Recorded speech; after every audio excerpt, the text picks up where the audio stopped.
My husband wanted a divorce when I was 68 years old. I'm taking everything. The house, the car, the bank accounts. My lawyer yelled, "Fight back." But I calmly signed all the papers. He was happy for 2 weeks until one morning someone came to the front door. Hello, dear listeners. It's Clara again. I'm happy you're here with me. Please like this video and listen to my story until the end and let me know which city you're listening from. That way I can see how far my story has traveled. For 43 years I thought I knew my husband. We built our life together step by step. A medium-sized 2-story house in the suburbs of Ohio. 2 grown children, 3 grandchildren, and what I thought was a strong base of trust. At 68, I'd earned my gray hair and the right to enjoy my retirement in peace. Or so I thought. The first warning sign appeared on a Tuesday morning in March. Richard came down for breakfast wearing cologne.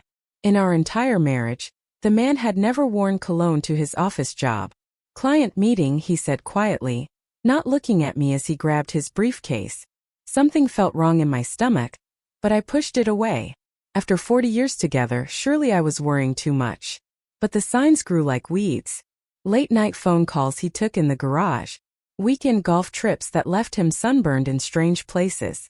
His left arm tanned, his right arm pale. Receipts for restaurants I'd never been to, hidden carelessly in his pockets. When I asked about them, he'd sigh heavily as if I were being silly. "Business dinners, Margaret, you wouldn't understand." I understood more than he knew. I'd been managing our house money for years while he worked at his job. I knew every account, every investment, everything we owned, and I was starting to notice things didn't add up. Then came the flowers. Not for me. Never for me anymore. But I'd catch him on the phone, speaking quietly. "Yes, roses. The red ones. You know which ones." The sweetness in his voice hurt like a knife in my heart. When had he last spoken to me that way? I could have asked him about it then. Part of me wanted to, but something held me back. A feeling built from years of watching, waiting, managing. I'd always been the steady one, the planner. While Richard chased promotions and praise, I'd kept our family running, kept our home strong. I wasn't about to make a move without knowing exactly what I was dealing with. So, I started paying closer attention. I noticed the way he'd turn his phone away when texting. The strange charges on our credit card. Jewelry stores, fancy hotels, expensive wine, always with cash back. As if he were trying to hide the amounts. Did he think I was blind or just stupid? The breaking point came on a Thursday evening in early May. I'd made his favorite dinner, pot roast with carrots and potatoes the way his mother used to make it. He barely touched it, pushing food around his plate like an upset teenager. "Margaret," he said finally, setting down his fork with a loud clink. "We need to talk." My heart beat fast, but I kept my voice steady. "About what, dear?" He couldn't even look at me. 43 years of marriage, and the coward couldn't meet my eyes. "I want a divorce." The words hung in the air like smoke. I'd known somehow this was coming, but hearing it still felt like being hit. "I see," I said quietly. "And may I ask why?" "We've grown apart." His prepared speech, no doubt, practiced in front of his bathroom mirror or perhaps whispered to some other woman. "We want different things now. I need space to find myself." Find himself. At 71 years old, Richard was going to find himself. "I want to make this easy," he continued, his voice taking on that talking down tone I'd learned to hate. "I've already talked with a lawyer. I'm willing to be generous." Generous. The word made me want to laugh or scream. I didn't do either. "I'll take the house," he said, counting items on his fingers as if reading a shopping list. "The car, the Lexus, obviously the savings accounts, the investment money. You can keep your jewelry and personal items." Of course. Of course. How kind. "And the lake house?" I asked, my voice barely above a whisper. "That too. It's in my name after all." Everything was in his name. I'd never questioned it before. Why would I? We were partners. We were supposed to be a team. "I've already had the papers made," Richard said, sliding a large folder across the table. "My lawyer says this is fair. More than fair, actually. You should probably get your own lawyer to look them over." But Margaret, he finally met my eyes, and what I saw there scared me. Nothing. No love, no regret, no memory of the life we'd shared. "Don't fight me on this. It'll only make things worse." Was that a threat? From the man who'd promised to love me in sickness and in health, Till death do us part. I looked down at the folder, my hands shaking slightly. Inside were the papers that would erase 43 years as if they'd never happened. I'll need time to think, I said. Richard shrugged. Take a week, but Margaret, I'm not changing my mind. That night I didn't sleep. I sat at the kitchen table, the folder unopened in front of me, and took stock of my life. 43 years of marriage. 2 children I'd raised mostly alone while Richard built his career. A home I'd cleaned, decorated, and kept up. Meals I'd cooked. Holidays I'd organized. His mother's long sickness I'd handled, sitting by her bedside when he was too busy with work, giving up my own teaching career so he could accept that job move to Cincinnati. What did I have to show for it? Legally, apparently nothing. Everything was in Richard's name. The house, the cars, the investments, even the lake house we'd bought together 15 years ago. I'd never bothered to check whose name was on the papers. Why would I? We were married. We were supposed to be partners. I'd been such a fool. The fear came in waves. 68, what was I supposed to do? Start over? Find an apartment? Live on whatever scraps Richard decided to give me. Social Security would barely cover rent, let alone everything else. I had no career to return to, no independent income. I'd made myself completely dependent on a man who was now throwing me away like yesterday's trash. My hands shook as I finally opened the folder. The legal language was thick, deliberately confusing, but the bottom line was clear. Richard got everything. I'd receive a small monthly amount, barely enough to survive on, and that was it. 43 years reduced to almost nothing. I should call a lawyer, I thought. Fight this. But even that thought exhausted me. Legal battles cost money I didn't have, and Richard's lawyer would be top quality, expensive. He'd bury me in paperwork and fees until I had no choice but to accept whatever crumbs he offered. I sat up straighter, an idea beginning to form. Richard thought I was helpless. He thought I was just the little housewife who didn't understand business matters. He'd been talking down to me for years, dismissing my opinions, patting my hand like I was a child. But he'd forgotten something important. I wasn't stupid. And I hadn't spent 43 years managing a household without learning how to plan, think ahead, and take action. The next morning I called my daughter Jennifer. Mom, she answered, surprise in her voice. We'd grown apart over the years. My fault as much as hers. Is everything okay? Your father wants a divorce, I said simply. Silence. Then, what? Mom, no, he wouldn't. He would. He did. Jennifer, I need to ask you something, and I need you to be honest. Has your father seemed different lately when you've talked to him? Another pause. He's been weird, she admitted, finally distracted. And there was this woman at his office party last month. I didn't think anything of it at the time. But what woman? Young, maybe 35. She kept touching his arm, laughing at everything he said. He introduced her as his coworker, but Mom, the way they looked at each other. There it was, proof of what I'd already known. Some part of me had hoped I was wrong.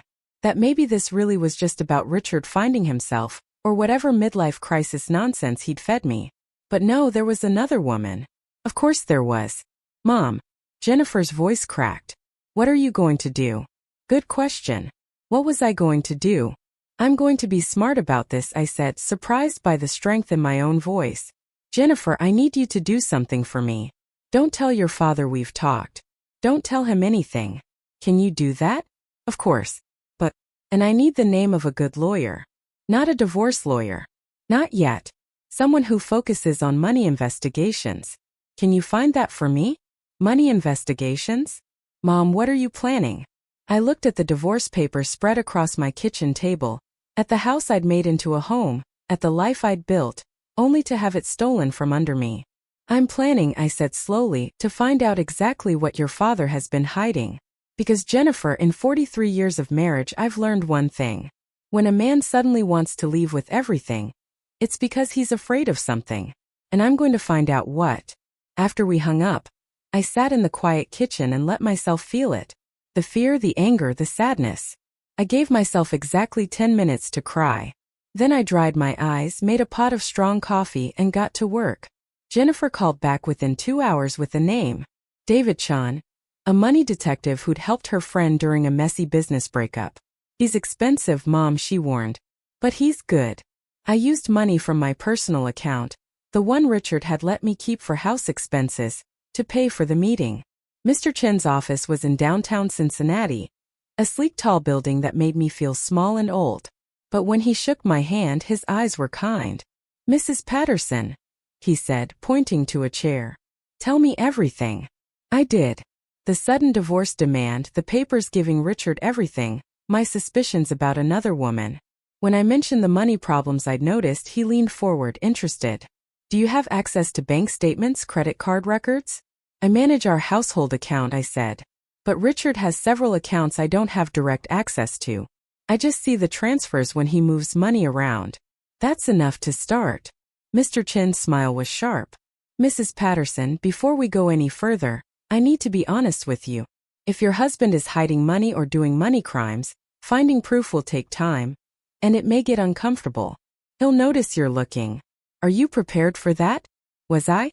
I thought about Richard's cold eyes across the dinner table, his dismissive tone, the way he'd already written me out of his life. "Yes," I said. "I'm prepared." Over the next week, I became a spy in my own home.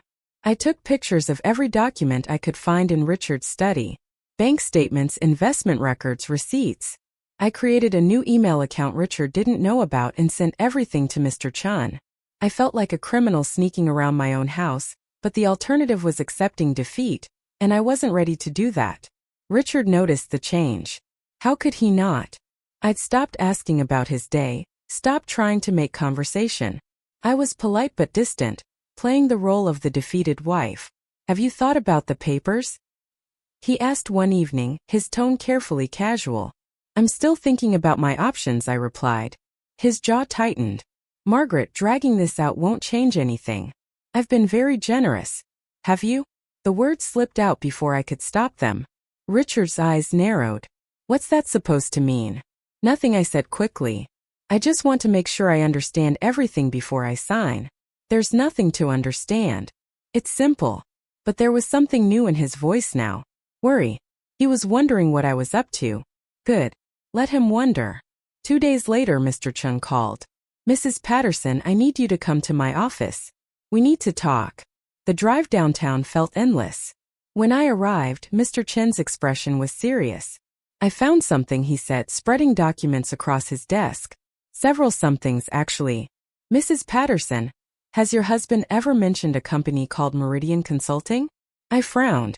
"No." "Why?" "Because he owns it. Started it 3 years ago. According to these records, Meridian Consulting has been receiving payments from your husband's company. Payments that look like under-the-table money for sending clients to certain vendors." My stomach dropped. "That's illegal." "Very. And there's more. Your husband has been slowly moving money out of your joint accounts into accounts under Meridian's name. Over the past year alone, he's transferred nearly $200,000. $200,000? I felt dizzy. "He's been planning this divorce for a while," Mr. Chen continued, "hiding marriage money, creating a paper trail that makes it look like he has far less than he actually does. When you sign those divorce papers, you'll be signing away your right to money that's legally half yours. Can we prove this?" My voice sounded strange, distant. "We can, but Mrs. Patterson, if we expose this, we're not just talking about divorce court. This is fraud. Possibly criminal fraud. Your husband could face serious trouble. Are you prepared for that?" I thought about the woman at Richard's office party touching his arm. The cologne, the late nights. 43 years of my life he was trying to erase. "Yes," I said. "I'm prepared." That night, Richard came home late smelling of perfume that wasn't mine. He found me in the living room, the divorce papers on the coffee table. Finally ready to sign, he asked, actually smiling. I looked up at him, this stranger wearing my husband's face, and smiled back. "Actually," I said sweetly, "I have a few questions first about Meridian Consulting." The color drained from his face. "How do you—" He stopped, regrouped. "That's just a small business project. Nothing to do with the divorce. Isn't it?" I kept my voice light, innocent, because it seems like quite a lot of our money has been going there lately. Richard's mask slipped. For just a moment, I saw fear flash across his face. Then anger replaced it. "You've been snooping." His voice was hard now, threatening. "Going through my private papers." "Our papers," I corrected gently. "We're still married, Richard. Community property state, remember?" He took a step toward me, and I forced myself not to flinch. "Margaret," he said, "you're making a mistake. A big one. Sign the papers. Take the deal I'm offering. Don't make this ugly." "Or what?" I asked. He didn't answer. But the look in his eyes told me everything I needed to know. The war had begun. The next morning, I filed for divorce myself, not with Richard's terms, but with my own lawyer, a sharp woman named Patricia Holloway, who focused on big money divorces. When the papers were delivered to Richard at his office, I was at Mr. Chen's office signing documents that would freeze all joint accounts and file formal complaints about the Meridian Consulting problems. Richard came home that evening like a thunderstorm. He didn't knock, didn't call out, just slammed the door so hard the windows shook. "What the hell do you think you're doing?" he shouted, storming into the kitchen where I was calmly making dinner. "Making myself a salad," I said. "Would you like one?" "Don't play games with me, Margaret." His face was red, a vein beating in his forehead. "You froze the accounts. You filed complaints with my company. Do you have any idea what you've done?" "I have every idea." I set down my knife and turned to face him. "I've protected what's legally mine, what's legally ours. There is no ours anymore." He was shouting now, completely out of control. "I'm divorcing you. Those accounts, that money, it's mine. I earned it. We'll let the court decide that." For a moment I thought he might actually hit me, his fists clenched, his whole body shaking with anger. But he caught himself, took a step back. "You're going to regret this," he said, his voice dropping to something quieter and far more dangerous. "I have lawyers, Margaret. Good ones.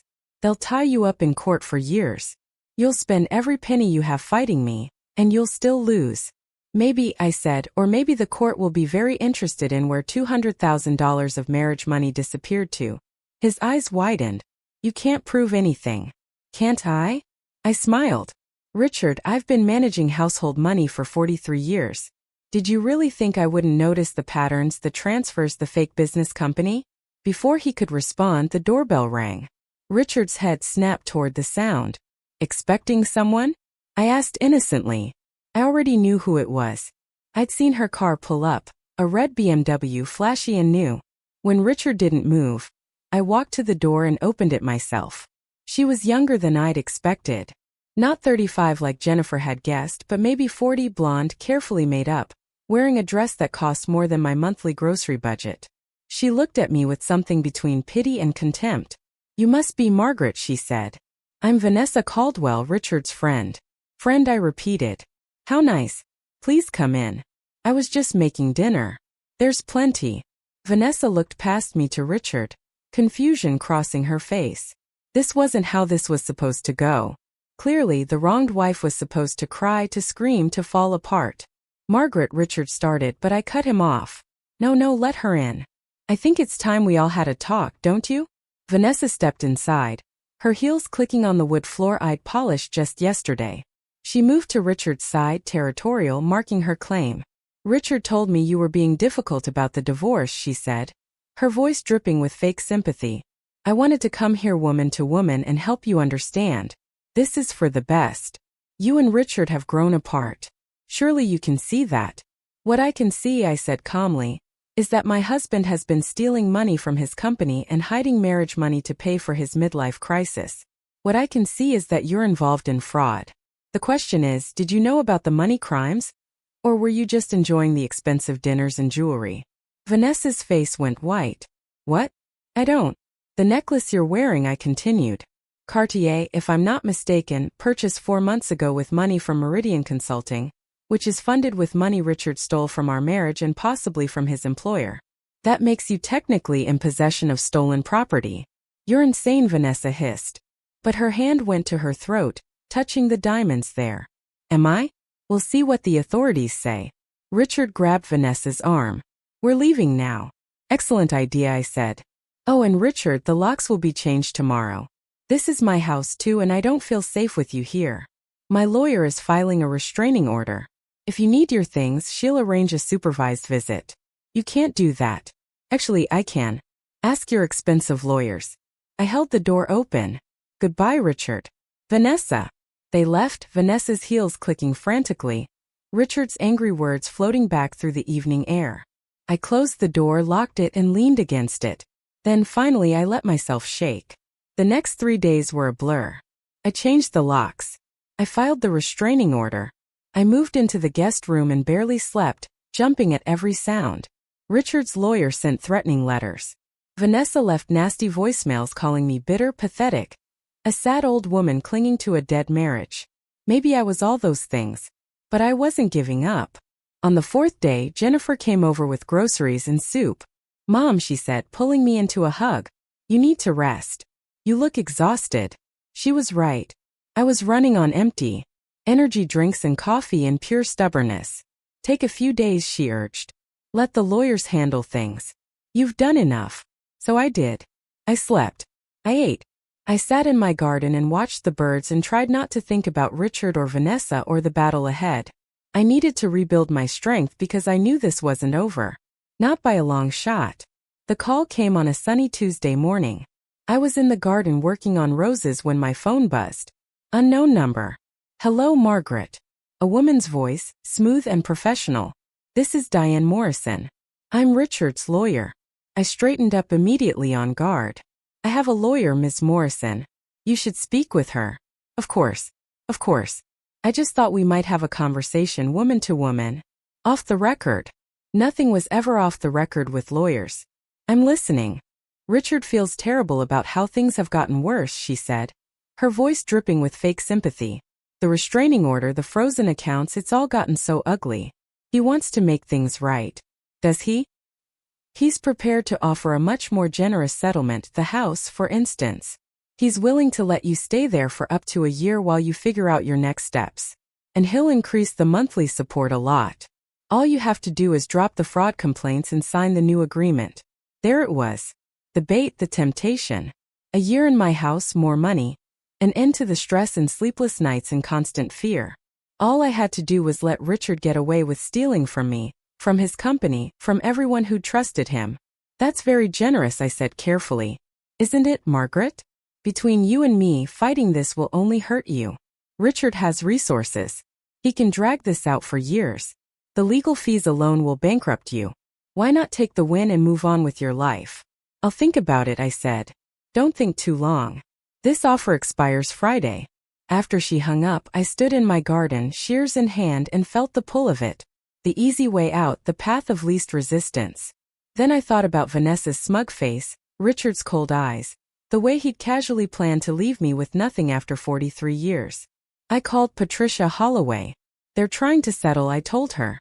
"With conditions." "Let me guess. They want you to drop the fraud investigation." "How did you know?" "Because Richard's scared, Margaret. Really scared.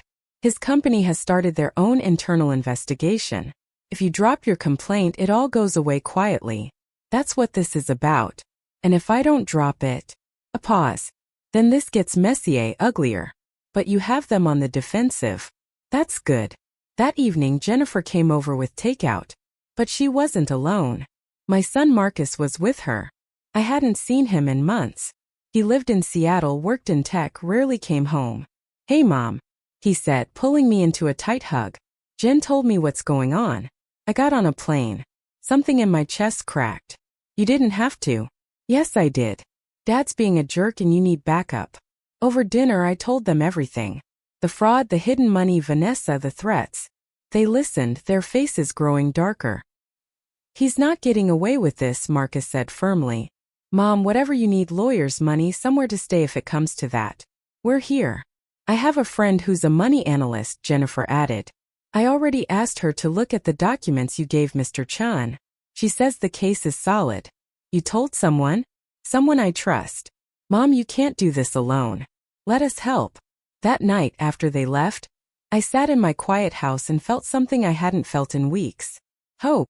Not because I thought this would be easy, but because I wasn't alone anymore. The next day, Richard's lawyer called again. "Mrs. Patterson, have you had a chance to think about our offer?" "I have," I said, and the answer is no. Silence. "Then, Margaret, I strongly advise you to reconsider. This will not end well for you." "Perhaps not, but it won't end well for Richard either. You're making a mistake." "That's my choice to make." I kept my voice steady, calm, no anger, no fear. "Is there anything else, Miss Morrison?" She hung up without another word. 2 days later, I got a text from a number I didn't recognize. You should have taken the deal. You'll regret this. Vanessa. It had to be. I showed it to Patricia, who immediately filed it as evidence of harassment. They're rattled, she said with satisfaction. Good. Let them sweat. But I knew this was just the opening move. Richard and Vanessa were regrouping, watching, planning their next move. Fine. Let them plan. I had plans of my own. That Sunday I did something I hadn't done in years. I went to church not for religion exactly but for community. I sat in the back row and listened to the sermon about strength and faith. And afterward 3 different women came up to ask how I was doing. Word travels fast in small communities. They knew about the divorce. Some looked at me with pity, but others, the ones who'd been through their own battles, looked at me with understanding. You need anything, Margaret? You call, said Ruth Henderson, squeezing my hand. She divorced her own cheating husband 20 years ago. Don't let them grind you down. I wouldn't. I was done being ground down. They came on a Wednesday evening, just as twilight was settling over the neighborhood. I was reading in the living room when I heard the knock, soft, almost apologetic. Through the peephole I saw Richard alone this time, or so it appeared. He was wearing his sincere face, the one he used to use when apologizing for missing dinner or forgetting an anniversary. I opened the door but kept the chain on. Richard. Margaret. He tried a smile. Can we talk, please? I know I don't have the right to ask, but 5 minutes, that's all. Every instinct screamed not to let him in, but curiosity won. I wanted to see what game he was playing now. I unlocked the chain. He stepped inside and I saw the flash of movement behind him, Vanessa, appearing from where she'd been standing just out of sight. Of course they'd planned this together. What is she doing here? I asked, my voice cold. We both wanted to talk to you, Richard said, his tone calming. Margaret, we've all said things in anger, done things. But it doesn't have to be like this. We can end this nicely. Vanessa moved to his side and I saw something I'd missed before. A ring on her left hand. Large, showy. An engagement ring. You're engaged, I said flatly. Yes, Vanessa lifted her chin. Richard and I are getting married as soon as the divorce is final. How lovely. Congratulations on your fiancé, the money stealer. Richard's jaw tightened. I'm not a money stealer. That's ridiculous. Margaret, you're embarrassing yourself with these accusations. My company investigated and found nothing wrong. Because you haven't been caught yet. Listen to yourself. Vanessa's voice rose shrill. You're a bitter old woman who can't accept that she's being replaced. Richard tried to be kind, tried to give you a dignified exit, and you've turned it into a circus. Dignified? I laughed. Taking everything I've spent 43 years building is dignified. You didn't build anything. Vanessa snapped. Richard built it. His career, his money, his success. You were just there. Cooking meals and folding laundry. Anyone could have done that. The words were designed to hurt, and they did. But I'd been expecting them. Is that what you think? I asked quietly. That raising children, managing a home, supporting a spouse, that's nothing. It's not nothing, Richard jumped in, trying to regain control of the conversation. Vanessa didn't mean. I meant exactly what I said. Vanessa's mask had fully slipped now. I could see the contempt in her eyes, the triumph. She thought she'd won. You're pathetic, Margaret. Clinging to a man who doesn't want you anymore. Making up lies about fraud and theft because you can't accept the truth. Richard outgrew you. You're old news, yesterday's model, and you're what? Tomorrow's news. I kept my voice even. Tell me, Vanessa, does Richard know you were married when you two started your affair? Or that your divorce from your last husband involved accusations of money problems? Her face went white. How did you? I've been doing my homework. I looked at Richard. Did she tell you she has a pattern? 3 previous relationships with wealthy married men? That her real name isn't Vanessa Caldwell, but Vanessa Kim? That she changed it after her last boyfriend's wife sued her? That's a lie, Vanessa shrieked. Richard. She's making this up. But Richard was looking at her with new eyes. Uncertainty. Doubt. I pressed my advantage. I have the court records, Richard. Her real identity, her history. She's a con artist and you're her target. Vanessa hissed, lunging toward me. Richard caught her arm. Vanessa, stop. She's lying. Maybe. Richard's voice was cold now. But maybe not.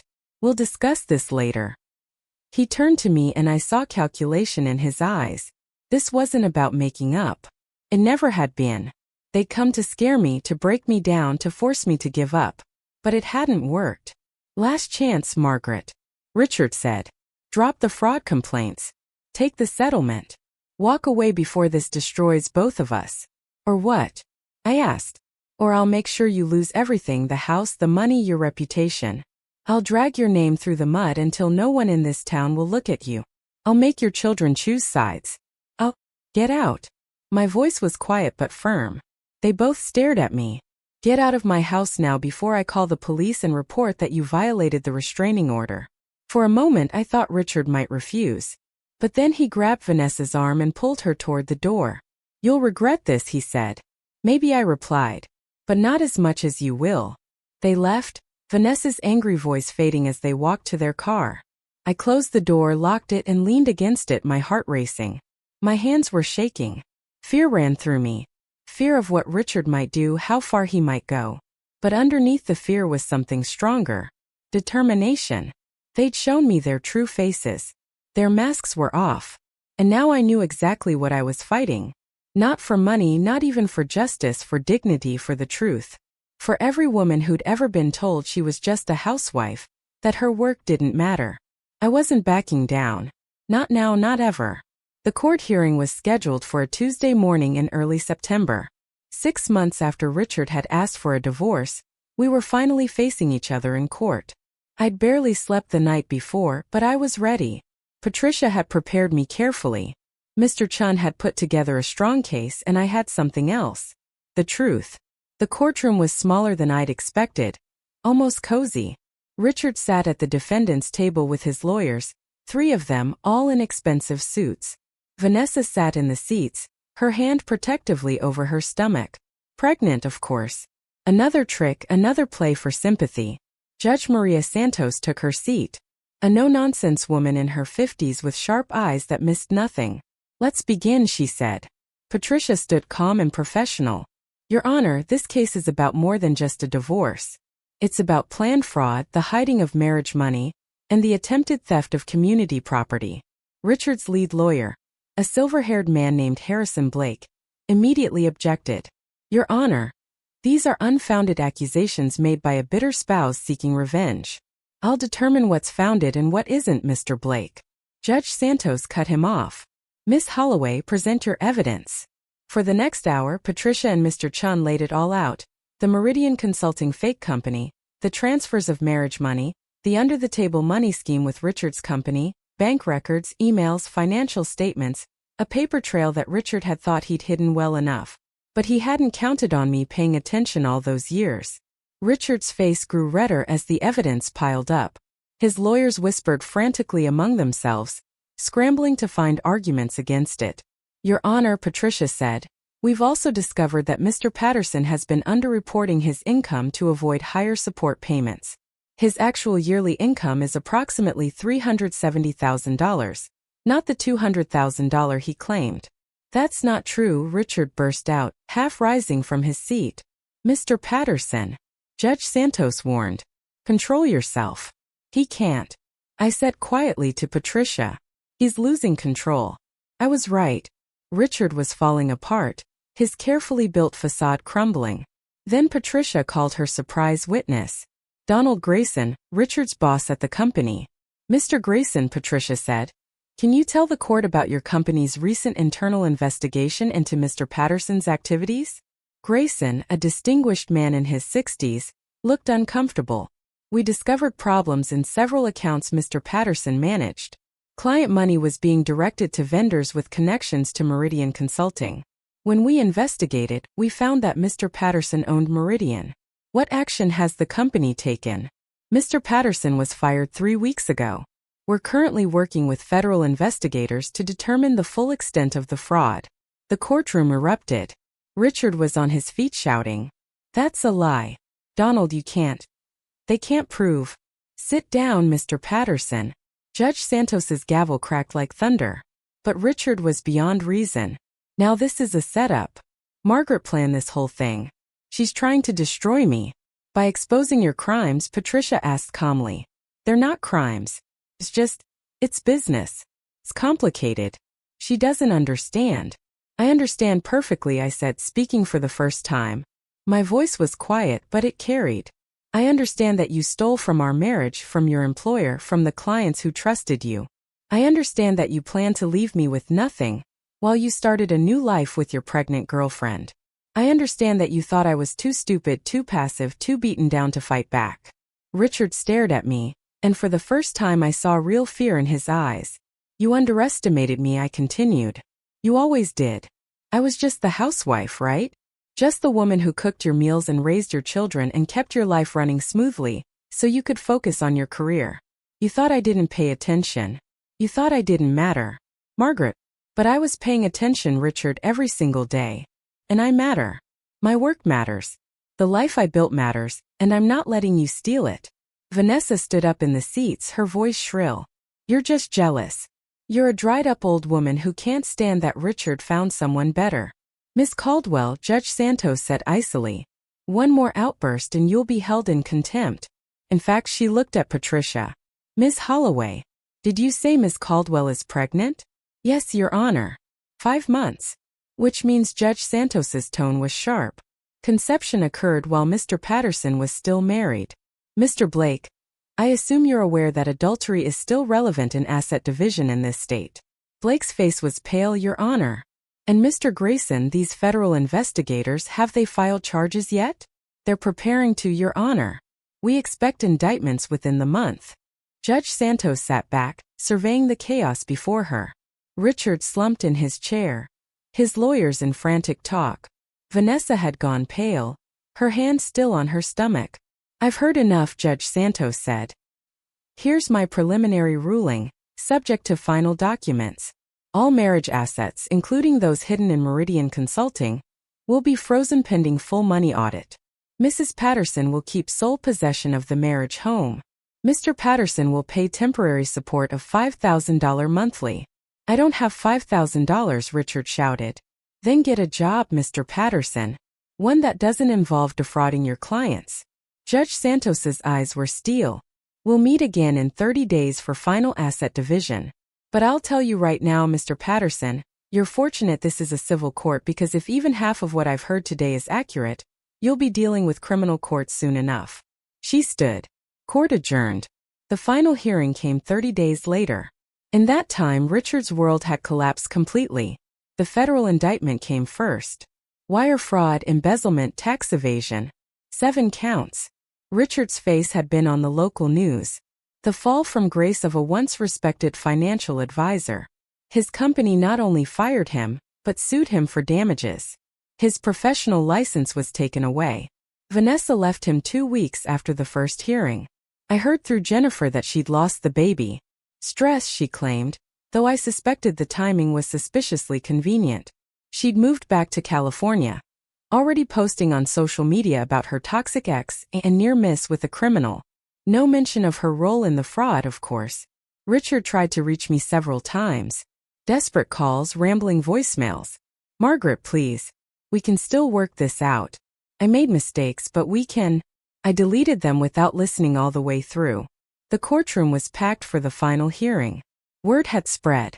People love watching the mighty fall. Richard looked like he'd aged 10 years. His suit was wrinkled, his eyes hollow. He couldn't afford his team of expensive lawyers anymore. Just a single overworked public defender since his assets were frozen. Judge Santos reviewed the money detective's final report. Mr. Patterson, over the course of your marriage, you accumulated approximately $1.2 million in marriage assets. You attempted to hide roughly $800,000 of that through various schemes. The court finds that Mrs. Patterson is entitled to her full community property share, plus additional money for your fraudulent behavior. She looked up, her expression severe. Here is my final ruling. Mrs. Patterson will receive the marriage home valued at $400,000 with the mortgage to be paid by Mr. Patterson as part of the asset division. Mrs. Patterson will receive 65% of all retirement accounts, investment portfolios, and liquid assets. This includes all money hidden in Meridian Consulting and related entities. Richard's lawyer tried to object, but Judge Santos cut him off with a look. Additionally, Mr. Patterson will pay spousal support of $6,000 per month for the next 10 years or until Mrs. Patterson remarries or passes away, whichever comes first. Given that Mr. Patterson is currently facing criminal charges and has no income, this support will pile up as a judgment debt. Your Honor, my client has no way to pay. Then he should have thought of that before committing fraud. Judge Santos's voice was icy. Mr. Patterson will also be responsible for all of Mrs. Patterson's legal fees, which currently total approximately $85,000. Richard made a strangled sound. Furthermore, Judge Santos continued, given Mr. Patterson's demonstrated dishonesty and the seriousness of his fraudulent behavior, I'm ordering that he be permanently barred from accessing, controlling, or attempting to claim any portion of Mrs. Patterson's awarded assets. Any attempt to do so will result in contempt charges. She looked directly at Richard. Mr. Patterson, you attempted to use the legal system to steal from your wife after 43 years of marriage. You hid assets. You lied under oath. You committed fraud. This court does not look kindly on such behavior. Consider yourself fortunate that you're only facing financial consequences here. She banged her gavel. Divorce granted. This court is adjourned. Richard sat motionless, staring at nothing. His lawyer was already packing up, clearly eager to escape. I stood, smoothed my dress, and walked toward the exit. As I passed Richard's table, he looked up at me. Margaret, he whispered. I'm sorry. I'm so sorry. I paused. For 43 years I'd wanted to hear those words. Now they meant nothing. I'm not, I said quietly. Because if you hadn't done this, I never would have learned how strong I really am. Outside the courthouse, Patricia was waiting with a broad smile. Congratulations, Margaret. You won completely. Jennifer and Marcus were there too, pulling me into a group hug. Mom, you were amazing, Marcus said. I'm so proud of you, Jennifer added, tears in her eyes. But the real victory came 2 weeks later when the criminal trial began. I attended every day, sitting in the seats watching Richard stumble through testimony, watching his lies fall apart.